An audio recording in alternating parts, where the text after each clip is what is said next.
You're listening to Passing Time, a Detroit Lions podcast. We're one pride and all grit, with a passion for Detroit Lions football. Whether you're between meetings, between classes, sitting in traffic, or just relaxing at home, if you have time to pass, pass it with Passing Time. Detroit Lions Talk. All right, welcome back. We're on the clock, and you're passing time with us, a Detroit Lions podcast. And I'm Rob. I'm Brian. Episode 13 already. 13. Lucky number 13. Number 13. They say most things, when they want to describe something aging well, they say most things age like a fine wine. Our podcast, we're aging more like a cast iron skillet. Got burnt edges. We got good seasoning you want to use. You don't want to wash it off too much. And it gets better every time we fire it up. Let's go. Give me some more bacon grease. Let's go, man. Red Panda went down at halftime of the WNBA game with a broken wrist, which officially gives halftime shows more significant offseason injuries than the Detroit Lions. Wow. Tyreek Hill got paid, and he's already crying poor. Oof. Yeah. I mean, the Dolphins, they got to trade in a yacht, and they got to sell it on the jet ski market right now, right? Like, it's kind of tough for them. Hey, Darren Waller's back from retirement. He's heading over to the Dolphins. Just constant turnover right there. They're trying to make something happen. Yeah, nothing like screams stability like a tight end coming out of retirement. Yeah. Though he is probably one of the more talented guys. He's solid. Yeah, for sure. Jalen Ramsey, Jonnu Smith shipped to Pittsburgh for Minka Fitzpatrick. We're going to get into this. These are just teases here. Steelers are in it. Sauce. Aaron Rodgers is no longer putting sauce on anything because he's blocked from Sauce Gardner. And there's a little drama there in Jetland. Okay. All right. The Browns are building a $2.4 billion dome in Cleveland. And it sounds like some folks are not excited about the lack of grittiness that goes in that. So, well, nothing says grit like central air over a reliable roof, right? Like, it's just, it kind of felt like this with the Lions. Like, we've domed up our misery for all these years, and Cleveland's just going to own that forever. So, meanwhile, Detroit, we're going to talk a lot of mailbag stuff. Quickly, as a kind of tease, we're going to get a little bit deeper into this, but PFF ranked the Lions number 2 in linebackers in the NFL. Surprised a little bit, but on the other side, man, we do have a quality group there. So again, we're gonna get into this. These are just quick teases here. Yeah. If Amon-Ra goes down, can J-Mo be the guy? Everybody's talking about him. Everybody has nothing but great things to say right coming out of the OTAs and going into camp. So we'll see what he can do. This ain't mad, man. You don't hit X and pray though. Amon-Ra is the guy, right? Like so. O-line depth, we talked a lot about that. Still a mystery. Yeah. Gibby versus Monty, Sonic and Knuckles. Are they going to be a 50-50 split? Is it going to be a 60-40 split? Is Gibbs going to take and run? Or is Monty going to still continue to be one of those thunder and lightning type duos? Yeah, so that's what we're going to talk about in the podcast today. We're also going to hit 5th round picks from years past. We're going to go through the last 10 years, though Lions have traded away, 20 to 30% of those 5th round picks. We're going to get into Bill's bullet points. Bill's got a couple dandies for us, per usual. Yeah, per usual. And then we're going to, classic, close it off with Around the North. Yep. But per usual, we're going to start it off with news from around the NFL. Tyreek Hill, there's drama in Miami. Trades going on in Miami. The dude just signed a $90 million extension, and he's already pushing for another raise. That's crazy to me, though it doesn't surprise me a lot with Tyreek. So is he what's he worth on the trade market? Because apparently that's kind of what the Dolphins are thinking right now, right? Well, I mean, I would assume that they would be looking at all their options. $90 million currently still already a lot, and asking for more, or threatening to sit out threatening not to want to move forward is going to be something that are they willing to even deal with? Yeah, and maybe you guys know the social media game, but apparently he's playing the social media game with making a lot of cryptic posts, the Fresh Prince memes, and different things. And I don't know, kids, man, I don't know what y'all do. Brian and I, we just had direct communication, right? Yeah. Hey. So, do you want more money? Yes, I do. Okay. Yes, So, how can I get that? And if you can't give that to me, I would like to be traded and like explore your options, right? So, kicking it with the Dolphins a little bit. Darren Waller has been traded to the Dolphins, coming out of retirement. I mean, the guy's a quality tight end. He's still one of the guys that I think can still play. And going to the Dolphins, who already has that pretty amazing offensive attack. He's gonna fit right in. So let's wrap this together a little bit, because the Dolphins also they got him from retirement from the Giants. At the same time, they traded their current tight end, Juno Smith, to Pittsburgh. Yep. For a big defensive back swap. Yeah. And that's a big deal here. And Jalen Ramsey is, part of that swap as well. It sounds like the Steelers are trying to win the above 40 group, or So, are they going to be all in trying to get the guys that are going to push them over the edge? So they're not just going to make the playoffs. I mean, we talked about this off air here. Pittsburgh is one of those teams that has success, but do they really have success? And so they traded Minkah Fitzpatrick over to the Dolphins. And the weird thing here is, like, from the outside looking in, is the Steelers remind me a little bit of Green Bay Packers. They draft, they develop guys, they try to hold on to those guys. They don't look for a ton of free agents. Yeah. They don't do a ton of trading. But they've turned that on its end this offseason, right? Yeah. So they are selling out. They're a bit old here, and if you're playing fantasy football, dynasty fantasy football, this Pittsburgh Steelers team looks really good. Like 4 years ago, right? Like, right. It looks dominant. Yeah. Like you show me these names, and I drafted these guys in 2021. I'm feeling like I'm winning a championship. And you're comfortable because of those names are there and they've had success in the past.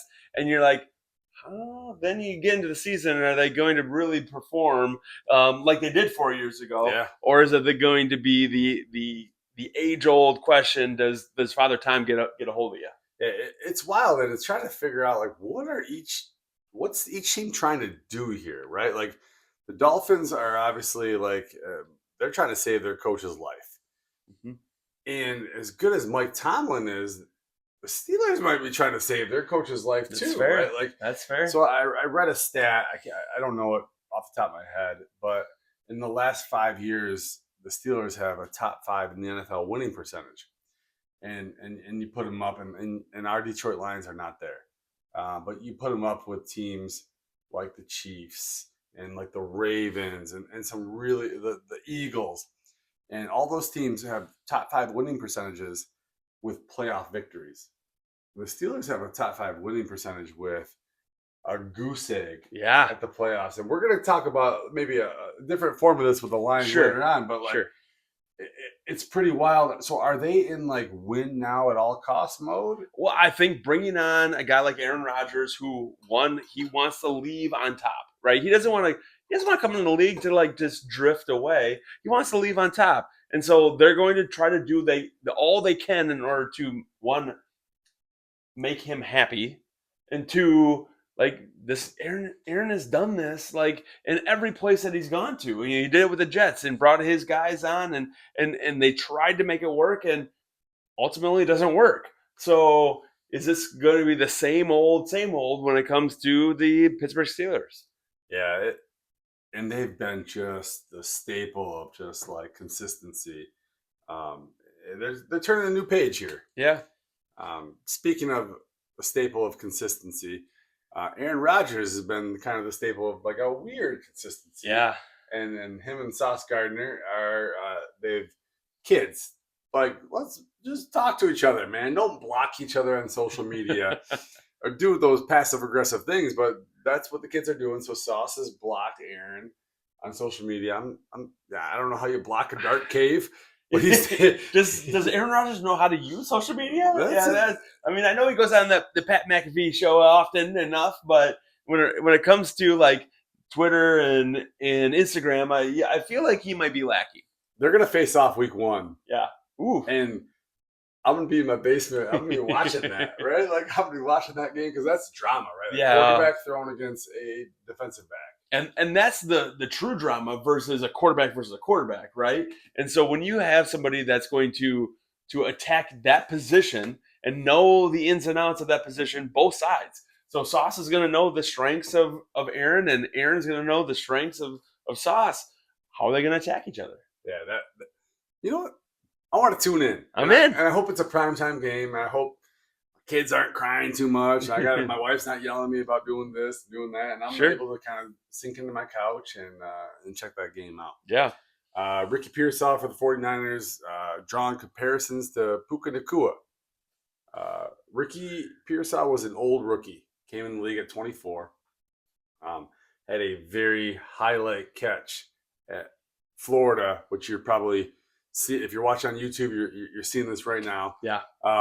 Unbelievable one-handed grab and caught attention of GMs, tested off the charts, got shot. Yeah. Had a slow start to his rookie season, which you can't blame him. And no more Debo, and he's getting hyped up. And the guy is going to get his chances. He's going to have to prove it on the field. And the reality is, right now, he's showing what he has. So, will he be able to continue to transfer that throughout the long season that it is? And will the San Francisco 49ers be the 49ers of old, or will they start to trail off into what they were last year? We haven't seen them under this regime look bad offensively, right? Like they've been able to kind of work through it. So, like I would expect, like. Mm-hmm. They're going to be the same old 49ers. And sometimes the question is CMC going to be healthy? Is their defense going to be healthy? Are they going to be healthy? I mean, we talked about with the Lions all of last year. Are they, would they have won a championship had they been healthy? San Francisco is in a similar boat. That maybe not to the extreme of the Detroit Lions, but still hit with the injury bug. Inside and out, and just could not pull it together. So they can really relate with Red Panda right now. Right? Yeah. So, hey, we're gonna transition a little bit into. So that's around the NFL, kind of the big stories. We're gonna go into our first ever mailbag. All right, let's see what we have. Some questions that were out there, and as normal fans, not insiders, what do we think? Unrehearsed, just cut and pasted, put right in, and the best part is getting Brian's raw reaction. So, so the first question here is: outside Jared Goff, which is very, very obvious, who's the most important Detroit Lion coming into this year? Okay, so where do the Lions need the most support right now? You might right away have the instant reaction of DN. And it could be. I mean, Aiden Hutchinson might be the most important Lion in regards to, the 2025 season. Is he going to stay healthy? Is he going to be the Aiden Hutchinson of old? Is he going to come in and have a defensive player of the year type season? Is he going to be able to sack the quarterback? Because we want pressures, right? We want that. And I think that's, he is one of the guys that might be on that list. But I continue to kind of to think about who or what position might be the most in question. And I think it's still that offensive line. And it might come down to a guy like Graham Glasgow or Tate Ratledge as being one of the most important positions right now to establish himself early and have a consistent season. Hey, Brian, you got to be kidding me here. So you're telling me that one of those two guys is more important than Penei Sewell? So the argument, you're right. You're right. Penei Sewell has been the consistency. He's been playing at a high level, and I want him to continue to do that. And if we lose him, you're right. There's an argument there, but we've honestly lost a couple guys in that interior O-line. One which was probably top 2 in his position, and we've talked about this week after week with Frank Ragnow. We also, which I think gets lost, we lost Kevin Zeitler to the Tennessee Titans because they paid him the money that he was looking for. But he also played at a very high level at right guard and held that position down, week after week. And so now we're replacing 2 positions. Not only that, but you have question marks with Graham, who played probably his down year last year. So now are we looking at 3 positions? Yeah, it's very fair. So there's a lot of question marks. Aiden would be right there. Yep. Though the Lions played pretty well without him, right? Like they found a way. They still won 15 games. Yeah. They with tape and duct tape and Band-Aids and whatever they needed to do to hold that group together, they won 15 games. Yeah. And would they have won 16 games? I mean, who cares? Who knows? But the reality is they may have been more successful in the playoffs had they been healthy. So these are a combination of we had to take mailbag questions. We're not getting a ton over the last several weeks. So keep sending them in and let us know your feedback. Yes. And if you want to just comment, if you want to keep sending questions in, that'd be great. So which Detroit Lions coach might have the most pressure on them this year with kind of what they're coming into the season with? I mean, if you ask me, I mean, Dan's the head guy, right? So is he going to be the guy that's holding that most pressure? I don't think so. I think we know who Dan is, and he is going to be the most consistent in regards to the coaching staff. Dan he's elevated himself above Wayne Fonts. Oh yes. And Dan's not going anywhere. And they both are probably doing booger sugar on the side because we already know Wayne did. And Dan's kind of playing it off like he's drinking a double mocha latte triple shot from Starbucks. But like, I tell you what, man, there's probably something else going on. But he's our guy. He's not going anywhere. So I don't think he has a ton of pressure. Nope, I agree. I think that he's going to be pretty safe. I think John Morton is probably the one that I would lean towards more as the pressure's on. Kelvin Shepard has been the guy that has come in. He's already been the apprentice to AG. He's a dog. I think that they've groomed him. They know what he is. And the reality is, the defense played solid, but they played injured. And so if we can be the same or even a step up, then Kelvin Shepard's fine. But what you do have is coming off a 2024 season of the highest performing offense in the league. Do you take a step back with John Morton? You're missing we just talked about interior offensive line. Is Jared Goff going to be a guy that can still perform without that interior offensive line, without Ben Johnson, with John Morton, you continue to hear the speculation that the only reason that Jared Goff was Jared Goff or an MVP candidate was because of Ben Johnson. And I think that's a farce. So it's tough here. And ultimately, Dan's going to protect his coaches.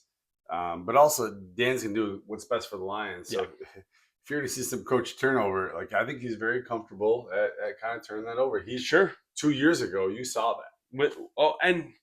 And something we forget that Dan Campbell took over for Anthony Lynn as somebody who did not perform well as an offensive coordinator, took over that offense, and they elevated after he took over. Yeah. And then they took a tight ends coach and said, "Hey, you want to do this for a little while?" And Ben Johnson filled in and did well. He orchestrated that Dan Campbell offense well. So I love that. So moving on, let us know your thoughts there. But running back reps, if we had to go a barometer and we just looked at Montgomery and Gibbs, we said, hey, are we thinking this year it's 50-50, 55, 45, but we're just going to cut the other carries out because we know there's a couple guys that are going to get some garbage carries here and there. But like between those two guys, Brian, where are you splitting the reps? I don't see a vast difference going into 2025 because I think that's what made them great. Mm-hmm. Do I think Jahmyr Gibbs excelled when Monty went down in the end of the season? Yeah, I think that I think he could easily be a feature back, and he could easily compete for 2,000 yards in a season. I think he could, but I think he's better because of Monty, and he's going to be healthier in the long term because of Monty.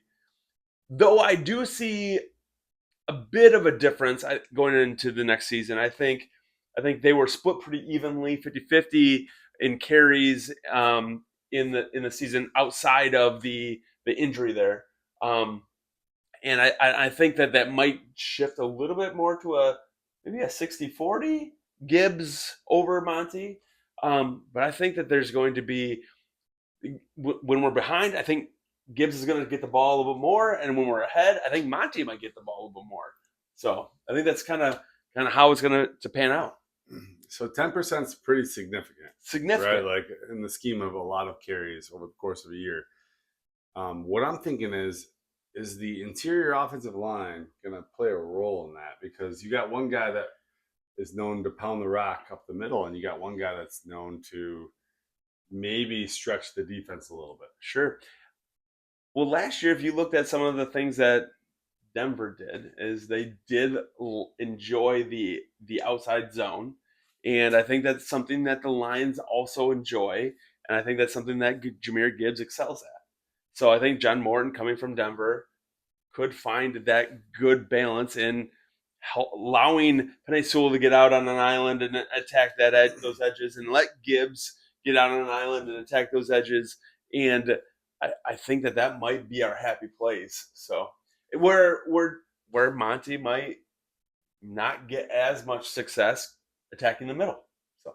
So if you're playing fantasy football, Gibbs might potentially get a little bit more run this year. I don't. Again, we're not a gambling website here. We're not a gambling podcast. 1-800-GAMBLER. So take that at your own risk here.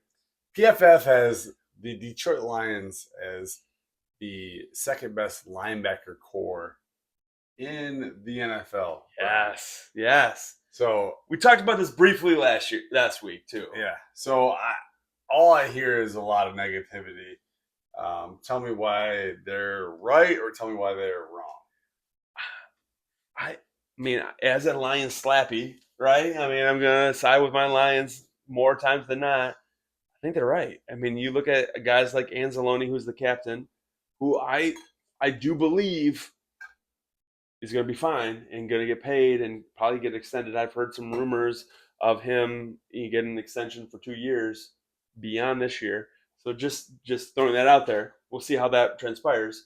If they can get him on a 2-year deal or a 2-year extension, beautiful. Right, beautiful. Yeah, beautiful. Because a guy like him, he's going to want to secure a 4, a 5, because he knows he wants to get paid for his past work, not his future performance. Exactly right. And I think that what I'm hearing is a 2-year extension beyond this year, which keeps our core group together for that duration. But Anzalone is playing his highest football that he's played. Derek Barnes coming off an injury, but we missed him dramatically last year. Hit that Sam role that we kind of carved out specifically for him. He's going to be able to come in and fill that role. And Jack Campbell, dude, that guy's a dog too. When we talk about guys on this defense that are just solid in there with their performance, I mean, he's a first-round pick that has just grown each and every year. And Jack Campbell is going to be the same one of those guys. I mean, he's all over the field. He makes tackle after tackle after tackle. He's taken on green dot responsibilities. He's taken on, yes, we dropped off when Alex left, but the reality is the only thing that kind of consistently kept us together was Jack Campbell. So you just love Campbell's. Yeah, I mean, you get more and more of those, Campbell's right? over there, right? Yeah. I imagine there's a lot of red and white in your soup compartment in your cabinets right now because you're just a big fan. All right, that makes sense. I agree. So quickly, let's just hit this one quick. Is Yeah. the Lions were to suffer an injury to like a guy like Amon-Ra St. Brown, all right, can J-Mo be a number one and carry a torch and make other wide receivers effective because he draws the defense enough coverage over there? I would say that he takes. I mean, last year he had 1,000 plus yards. Is that wide receiver one? I mean, it's pushing towards it. Pushing towards it. Was that because Amon-Ra was such a bracketed player, a guy that was front of the scouting report, or was that because J-Mo just went out there and carved it up? I think that if you scheme J-Mo in space and get him the ball early, he is a guy that, I mean, if you look at his yak yards, I mean, the guy can get after it, right? You get him in space, he's going to make you pay. And he's got the speed and the agility and that special that some other players don't have that separates himself. So if Amon-Ra goes down and J-Mo's the number one, who scares you the most as a number two, a number three? Where's that target share? Well, that's scary because I mean, when does Amon-Ra go down? Are we saying that Tesla had some time to develop yet? Are we saying that it's got to be Tim Patrick? Are we saying Khalif is going to come in and try to fill those reps? Are we saying that we're going to lean a little bit more on Sam? Are we going to say that we're going to put Gibbs in more of a receiver-like running back / receiver role? I mean, you forget that we have weapons. Damn, those. We've got weapons there. Yeah, those are some options. I think it's gonna have to be the latter half of that kind of list that you mentioned. I think it's gonna be Laporta having a Kelsey Jr. like impact on the game. I think it's gonna be Jahmyr Gibbs. Yeah. Really flexing out or being a viable guy out of the backfield. What teams have to really focus in on. And don't get me wrong, I think Amon-Ra is the leader of that room, that wide receiver room for sure. He's the guy that puts in the work and forces the work upon others. He's the guy that both needs his receptions, but also is willing to work for others to get theirs. So I think that he is a very important aspect of what we do in Detroit, but he is also somebody that can demand those things from the sideline. So if he ever gets injured, and let's be honest, we hope that he never does. So yeah, so maybe potential player turned coach later on in his career. That might be a possibility. Kind of going off the injury thing, and this potentially could be an injury thing or not. But Brian, give me one guy that, as we're doing this podcast at the end of the season, we're talking about unsung hero, a guy that we really haven't given the microphone time to during these podcasts. We get to the end of the year, we're like, this guy really helped the Lions elevate this year. It's hard. I mean, as what we've built, when I say we, I mean the Brad Holmes, the Dan Campbells, the Lions front office. What they built was a team, not just an individual. So sometimes it's hard to say that, but if you want to pick out a few of those guys, I would say Tate Ratledge might be one, and he might be the next guy that we say Brad Holmes just hit another home run. And we were unsure of it initially, but now looking back at the season, we're like, oh, like, is another guy. Tyreek Williams might be another one of those guys that you're just like, yeah, another home run that Brad Holmes. All right, let's call it 20-second timeout. Okay. You gave me two rookies here. Yeah. All right, well, that's a lot of praying and a lot of hoping, right? It is. But what about a guy that, like, maybe he's been here and has been sitting, waiting to show their ability? Maybe they've shown it a little bit, but they haven't been that guy yet. Do you got a name for me? Oh, I mean, the first name that comes to mind a little bit is the consistency of Tim Patrick. A guy that can just lock down that wide receiver 3, be consistent. I think last year, not having a training camp hurt him a little bit to get him going. We needed, and we desperately needed a guy to replace the Reynolds, in as his wide receiver 3, and what that might look like. And Tim Patrick was pretty consistent, but I think he could actually take on a little bit more in year 2. So, I mean, Tim Patrick, I'm a big fan, really good possession wide receiver. But like my take on him is when you go to a fancy restaurant, whatever you want to call it, you call it maybe like a Ruth's Chris. You go to a steakhouse or a seafood house that does stuff, and then your waiter comes up and is like, and I always like to interact with my waiter, my waitress, and I'm like, hey, like, what's your favorite? And they tell you like their chicken's the favorite. And I'm like, well, son of a bitch. Like, I wanted to have a steak or I want to have some seafood. You're telling me about this chicken, and I'm not excited about ordering that chicken. That sounds like Tim Patrick to me. Man. I hear you. Like, I hear you. Chicken. But those are the guys that we're kind of talking about. Those glue guys that might not get all the accolades, that might not get all the yards and the features. They might not be the interviews after the game, but they're. You look back and you're like, man, that just guy was he grinded out each and every possession. He made a difference, whether that's blocking downfield or that's 3rd and long, and he's making those receptions. Whether that's just impacting that room in a positive way, so that the Lions can be the Lions.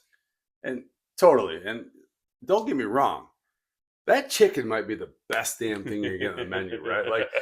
You might like try to talk yourself up on like, I'm going to order the bone marrow, right? And like, man, the texture is weird. You ever had bone marrow? You're digging it out of the bone and it's just a little off, and like, but it sounds sexy. And you're like, you're proving to your table of 6, like, I'm going to order something off grid. And that's your Isaac Tesla. Like, but like deep down inside, you're looking across the table and you're like, I wish I would have just ordered the freaking chicken, man. Like, and that's your Tim Patrick, right? Absolutely right. Yeah. So, potentially plays a key role here, and we haven't given him a lot of love on the pod. So, sure. So would you rather have the Lions have? Going into the next question here, the Lions have sustained success over the next 5, 7, 10. That's a long time period. 10 years. Of just doing really, really well, winning games in the playoff hunt, mostly in the playoffs, sometimes maybe just slightly on the outside, and never capturing the Super Bowl. Or in the next couple years, the Lions knock out the Super Bowl and the whole thing blows up, and we go back to the SOL days, the same old Lions days. Brian, give it to me. It's like, I can't go back to SOL. Can you go back to SOL? I mean, but at the same time, just give me one. Like, this is an impossible question to answer, because the reality is you want both. You want your cake, you want to eat it too, and you can't have in this scenario, you can't have that. I know we're trying to build a program. I know that we're trying to build something that is both. But in this scenario, like, give me the Super Bowl. Give me the Super Bowl. Yeah. I've lived the SOL, and I think I'll be okay, but I have not lived the Super Bowl. Give me the Super Bowl. Yeah, I mean, how many Super Bowls have the Lions won? Yeah. So, personally, this is unpopular. I'm give me the Super Bowl too. But my overall pick is I want to be down where I watch sports. I want to watch a competitive team. And if you tell me for the next 10 years, I can sit down in my basement and hope and dream that the Lions are potentially in or out of the playoffs and have that chance to make the Super Bowl, to me, that's more valuable as a fan. Like, I don't know. But is that the Pittsburgh Steelers? It's exactly the Pittsburgh Steelers. That's exactly the Pittsburgh Steelers. The Buffalo Bills. You're right. Like, yeah. But the Buffalo Bills made it in those 90s years, year after year, they never won it. Though, couldn't claim right? it. Yeah, Couldn't claim it. It's not about making it to the Super Bowl. Like, it's about, I don't know. I'd take making it right now too. So yeah. So all right. Maybe our final question here in the mailbag. Good question here. But pick a former Lion, any Lion, in their prime, and place them on this year's team. Oof. What would it be? Well, what are the Lions in the most need right now? I mean, is it Matthew Stafford to replace Jared Goff? I don't think so. Is it Barry Sanders to come in and replace Jahmyr Gibbs? I love Barry's. Not replace. Like in addition to Jahmyr Gibbs, these guys are going to be on the roster. Let's be honest. If you had Barry Sanders, is Jahmyr Gibbs making I don't know. That's. I don't think so. Is Jahmyr Gibbs just rendered garbage carries? Right. And Monty is is he your running back 3? Yeah. Okay. So that he's getting absolutely Craig Reynolds carries, right? Which is 9 a season, right? Yeah. You know what do you Calvin Johnson. Another one of those guys. Herman Moore, and I would say Calvin. Do you want to Calvin Johnson as an X-wide receiver? That would be amazing, right? That would be unbelievable. But where do we need the most help right now? I mean, we go down the list here. Ndamukong Suh. Oh! Right? Ndamukong Suh. And I kind of know where you're going with this. Chris Spielman would be a perfect guy at linebacker. Lomas Brown. Yes, I would say Lomas Brown to replace Taylor Decker, that left tackle. But y'all been talking about DN. But people can't get off DN. So who could we plug in there on the other side of Aiden, or as a safety blanket for Aiden? I would say replace Marcus Davenport with a Robert Porcher. That one of those guys that gonna get pressure. He's gonna produce. One of the best the Lions have ever had at that position, and ultimately he's gonna satisfy the fans. All-time leading sacks guy for the Lions. Opposite Hutchinson, that's pressure surround sound, baby. Also, Cliff Averill. Yeah, was a guy that athletically was superior to Porcher. Sure. Probably superior to Hutchinson, and could get pressure and do some damage. But Porcher could play that run first, pressure to the quarterback, lock down that edge. He might be a better complement to Hutch than a Cliff Averill.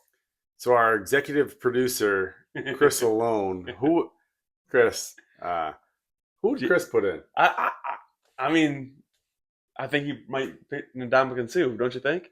I don't know if he'd go that route. I think there's a guy, DL, that he might really want to plug in, and DeAndre Levy, who wouldn't be a terrible pick. Yeah, not my pick. It just wouldn't be my pick. I'm not going to speak poorly of him again. No, it'd be like spending all that effort to walk up a 180-yard driveway during Halloween and get a Tootsie Roll. It's just all right, cool. I'll eat this, and I'll probably pull a filling out. But I'll try to enjoy it the most I can. I'm gonna throw one more name out there as somebody that I would love to be back on this Detroit Lions squad, and it's it's somebody that has some recency to the Lions, and someone we've mostly lost just in the last bit. But Frank Ragnow back on this team might cause even a bigger impact. Like Frank Ragnow 2025? Or are you are you dragging in Frank Ragnow to 2021? Listen, Frank Ragnow, even in 2025, I take pre-toe injury Frank Ragnow, okay, right? A healthy, maybe even season 3 Frank Ragnow who has been back to the top of his game. That was before the throat, the toe, the hip, the back, the arm, the rib. Okay, all those. All right, but not like Frank Ragnow, who is basically almost paralyzed, and we're trying to talk back into coming back to the Lions. Correct. But at the same time, the Frank Ragnow that's paralyzed is also the most intelligent young man that when in regards to the middle of an offensive line, and he knows ins and outs of every defense that he faces. He has the experience. He might lose a step in regards to getting out on the edge, but the reality is he knows what checks to make and what balances he can throw at him. This is how you know Brian's getting old. He called Frank Ragnow that young man, right? Wow, man. In comparison to me. So. Oh, I love it. So, hey, if you like that, if you got more mailbag questions, please send them in. We appreciate the ones that were sent in. We're going to blitz through in an effort to do this podcast in under an hour. The 5th round picks, because, there's a few picks that weren't made over the last 10 years. So in 2024, there was no 5th round pick made. 2023, Colby Sorsdale, offensive tackle out of William and Mary, was picked. 2022, no pick. 2021, no pick. 2020, one of my favorite picks when it happened at the time, Quintez Cephas was picked. 2019, Amon-Ra was picked. I'm going to give you a chance to comment here and talk about it. 2018, Tyrell Crosby. 2017, no standard 5th round pick. 2016, Joe Dahl, solid pick. 2016, Antoine Williams, linebacker out of Georgia Southern, pick 169. And then 2015, a guy that you might not know about, but has some bling on the thing, Michael Burton, fullback out of Rutgers. So a lot of picks kind of flying through here over the years. Brian, is there any other names that we missed? Anything that you want to talk about that we want to add to this list? I think, is Jamal Agnew one of those guys I believe Jamal Agnew I'm sorry. Let me look at my list here. 2017. Nope, he was a 6th round pick. So we'll talk about him next week. But one of my favorite guys. But 2020 are their 5th round picks. When we talk about 5th round picks, I mean, we had several guys that we were not quite, swings and hits. But at the same time, we're talking about 5th round picks. When we want to talk about Amon-Ra, the guy had, a guy that's still in the league, and a guy that had his best season with Detroit. A guy in 2021 who had 6 interceptions, a guy that had 50-plus tackles, a guy that was like a good player for the Detroit Lions that we ended up letting go, and still is battling his way to contribute. So I would say Amani is one of those guys that the Lions picked in the 5th round that's still been around. In addition to that, Michael Burton, who played fullback for many years and still in the league today, is also one of those guys that just grinds it out. He's been in the league for 10 plus years now. Yeah, nothing makes you want to grab another Budweiser heavy out of the fridge when you're watching the NFL draft and in the 5th round they pick a fullback out of Rutgers. You're like, you know what, whatever, man. Right. You want him to take a stab at something sexy, but this guy is still in the league. He's still in the league. He played last year with the Broncos. He is a guy that's still contributing, whether it's special teams or blocking up front or catching those leak passes out of the backfield. The guy has still been consistent for those years that he's been in the league. So, he's another one of those guys. Now, a guy that we can say, man, I don't know if he made, the Lions any better. Was a guy was Cephas one of those guys that we can say was a great contributor to the Lions? I don't know if you'd say great. Sure. Up front, possession wide receiver. Had a little time in the sun. Mm-hmm. You know, I use the analogy, picking up girls at the bar at 1 a.m. last week for the fourth rounders. The fifth rounders is like pretending to be an Uber driver, looking for the drunkest person stumbling out and being like, hey, get in the back of the car. We're heading home. Because it's tough. Right. The success rate here is not very good. And he bounced around in some practice squads and just was released by the Rams this last not that long ago, in June. So could he make his way back to Detroit? Probably not. But just overall one of those guys that he fit his role while he was here, and we outgrew Quintez Cephas as the time went on. You hope you do, Yep. right? If you got any comments there, leave it in the chat. If you you'd love the fifth rounder, a prom queen type of person, let us know. Bill's bullet points. This is fun, Bill. Like, you keep coming up with some good stuff here. So first bullet point is everyone's hyping our linebackers now. Great. Just wait till Jack Campbell misses a couple tackles and half the fan base turns on Campbell like he just kicked my dog, and like, what's your take there? I mean, we just talked about how PFF ranked the linebackers unit as number 2 in the league going into the 2025 season.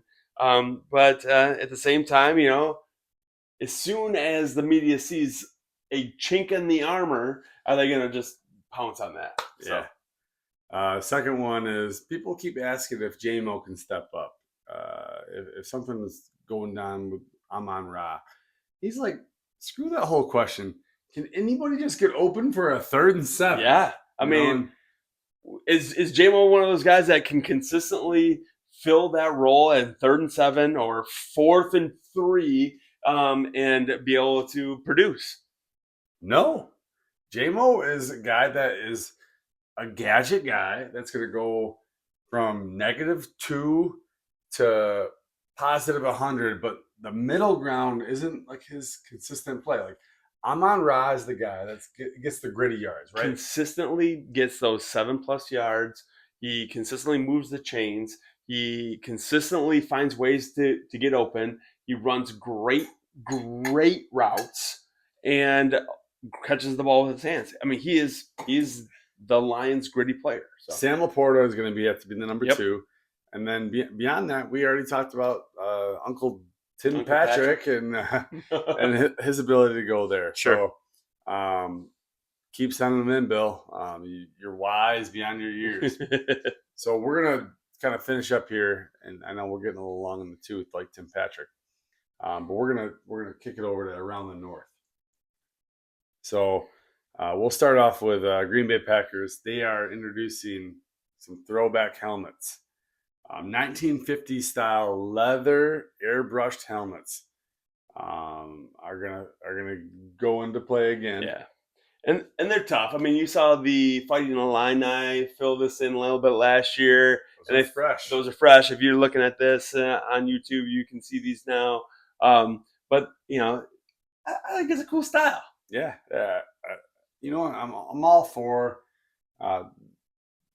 They got history. They got moxie. They can kind of do some of those things.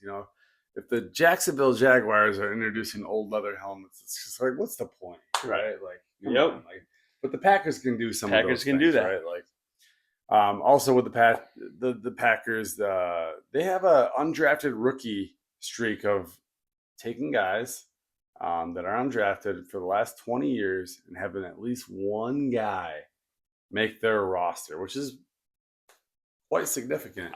I think the Lions actually have a very similar, under the Brad Holmes, Dan Campbell era, a similar, season. Not necessarily 20 straight, by no means, but something that you continue to look at. Who is going to be that UDFA that finds its way on the roster? Yeah, so they got a couple guys, Tyron Herring, Jonathan Baldwin, that are kind of fighting to carve out roster spots. Mm-hmm. Let's kick it over the darlings, the Chicago Bears, right? So training camp is starting to open to fans pretty soon. They have 11 practices starting in July 25th. They have joint scrimmages with the Dolphins, who are evolving, obviously, and then the Bills. So that's kind of exciting for the fans. It's coming. I mean, it's July, Brian. I mean, it's coming right around the corner. I mean, if you think about this, the Lions actually are going to be playing a game within the month. So it's getting exciting. Tell your wives it's football season. I mean, if you're a wife listening to this, tell your husband it's football season. Why aren't you watching this shit with me, or listening to it? Also, the Bears. The Bears, sexy signings on the offensive line. There's a rumor going around right now that they are kicking the tires on trying to get T.J. Watt over there. Off-season champs. They're just still trying to claim that banner. So why the heck would the Pittsburgh Steelers trade T.J. Watt when they are selling out with 30-plus-year-olds to try to give it one last run, right? it sounds very much like they're bringing him back, but T.J. Watt's asking for a ton of money. He wants to be the highest paid non-quarterback in the league, and how is that going to impact a team like Pittsburgh Steelers? How is that going to impact from them not just this year but for the long term? So yeah, that makes sense. The Vikings, and they got some injury concerns along their offensive line, kind of coming into the season, feeling like they can probably clean some of this stuff up going in the year. You got an old running back, Aaron Jones, who is semi-healthy each and every part of his NFL career. Those are the biggest question marks there. Is can the offensive line stay healthy? Can Aaron Jones stay healthy? What they got behind it? Because then you start exposing, I don't want to say the word, but you're going to start exposing J.J. McCarthy. There it is. So that's that'd be tough. The arsenal, they got a couple wide receivers, tight end. That's all settled, but they got to have their offensive line to hold up, and they got to have the running backs to hold up. Mm-hmm. I know they took over. Who's the running back they signed out of San Francisco? Backup running back. Anyways, they took him on, and he's going to be kind of Aaron Jones' backup. But they got no young guys there, man. It's really like they gotta make it there. Otherwise, they are going to be a pass happy offense. Right. And having that pass happy offense with a rookie quarterback could be problematic. So it definitely could. So, did we miss anything, Brian?